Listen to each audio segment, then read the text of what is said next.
I don't know what happened. I played like 5 games of League of Legends over the last week and they announced this. So I will take the mental boom of playing League of Legends for you to get you all more Project L news. Hey folks, Tom here, back with a quick Howdy update there, on Tom. Project L, and we're grateful that so many of you are so excited. Hey, I know that guy. To that, I'm happy to confirm that Project L will be free to play.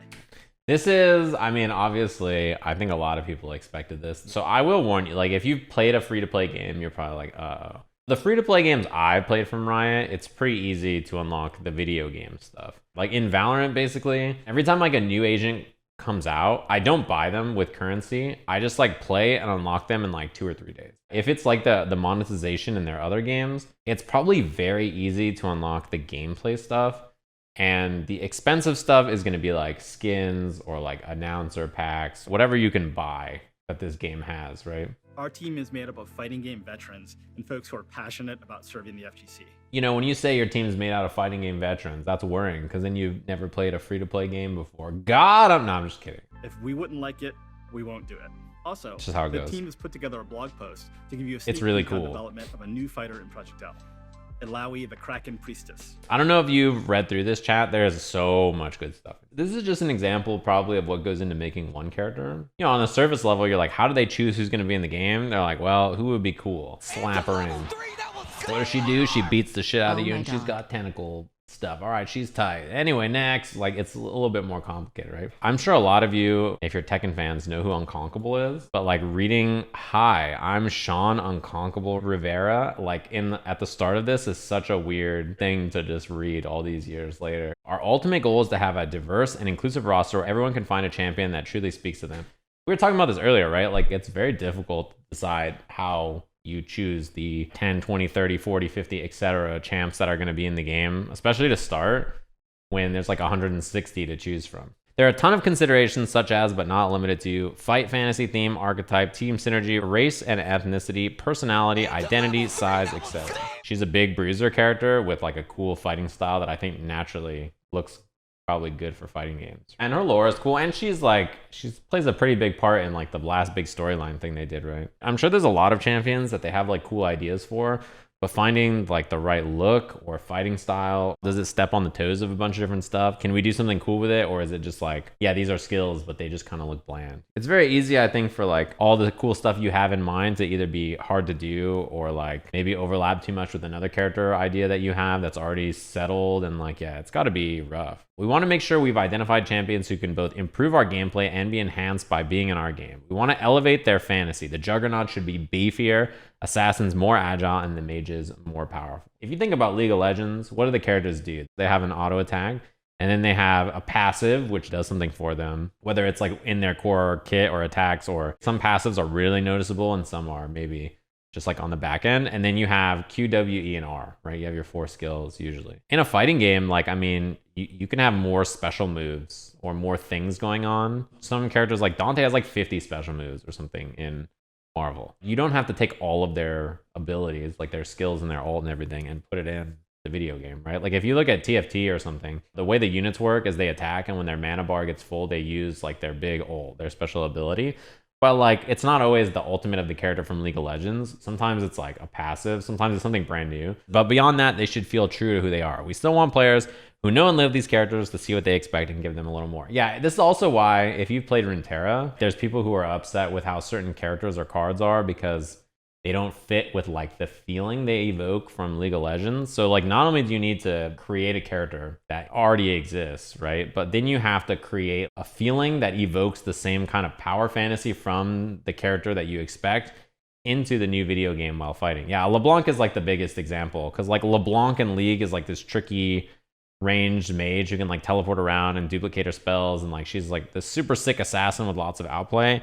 And in Runeterra, you like slap her on the board and you're like, me do big attack, me win. That doesn't really fit with how you would assume the character would work. Whereas other cards are like evoke the feeling, but maybe they're too weak, or maybe it's like too frustrating. Essentially, we want players to see a champion do something they've never seen before and think, holy shit, they did what? Of course they can do that. For a fighting game, that makes sense, right? So they go through like each aspect of the character. I wonder if they're going to do this for all the characters. That would be cool. Our work on the narrative began during ideation by defining Illaoi's core truths. Who's she been? Who is she now? And what could she be in Project L? What is she trying to do? Why is she a champion that we absolutely need to make? I have to stress though, like with this many champs, it's probably so hard to fight for who you want in the video game. Dude, she looks huge. Her versus Gold Lewis is a match I'm trying to see. She's the truth bearer of something, the deity of life, ocean storms, and motion, who is often depicted as a colossal kraken. In League, her gameplay focuses on testing the worthiness of individuals using the golden artifact known as the Eye of God. I thought her role in League was beating the shit out of me, and then this tentacle just appears and I didn't even see it, and it just whoosh, and I'm like, ow, I'm dead. Wielding the massive idol, she rips souls from their host body and summons spectral tentacles to repeatedly slam into them. In our story world, those who survive Nagakaboros' tests are deemed to be on the correct path and can move forward to pursue their true purpose in life, while those who fall are left in no uncertain terms that they are failing in their duty to move their own lives forward and are hindering the flow of the universe. That is, imagine being told, I don't know how to break this to you, but you're hindering the flow of the universe. Using all this information, we define Illaoi's core truth as a powerful and charismatic spiritual leader who inspires others to be their own unstoppable force. I like this phrase. We work with the other discipline leads like design and art to create a North Star for her development. This way, we ensure that Illaoi is instantly identifiable, even in a genre we've never seen her in. Once narrative has given us a good understanding of who a champion is, we move into their visual direction. Some of our champions lend themselves well to being altered quite a bit, whereas for others, it wouldn't make sense for them to drastically change their appearance. We started on Illaoi, it became clear she would be the latter. Yeah, she looks how she looks. Tall, muscular, and imposing. But more than that, she's joyous, spirited, and believes in challenging others to live their lives to the fullest. Or otherwise, L plus ratio plus your life path is off. Her physical build is pretty unique in the roster of League of Legends champions, and we referenced a lot of athletes with a focus on weightlifters and shot putters. Yeah, she's got this big Slamma-Jamma God Skull trophy, and she really does just beat you with it. And I mean, you can see very quickly how like having a big-ass thing like this could be like a good thing to punch people with, or like, yeah, overhead slam, or like, see how the tentacle dragged it out farther? This is like a dunk, and then there's also this like shield idea, and then there's like a slingshot. When a character has like a cool weapon, it really lets you flex all the tight shit that they can do whilst being a melee / beat you up with their hands kind of a character. Her clothing is very purposeful, right? She's not keeping up to date with the latest Runeterra fashion trends. Damn, did you just flame her? We also need to think about how she would move. To do this, we use something called movement studies. We wanted to nail how her tentacles work and how her power is felt by the player and how absolutely devastating it is to be hit by her. I like this like idea of getting a kettlebell and like posing it like they're swinging her weapon. How many holes did this guy put in the wall? It looks like none. But maybe off camera, it's a fucking war zone. Using the movement studies, they were able to take the poses in game so we could see how Illaoi's proportions looked in the context of a fighting game.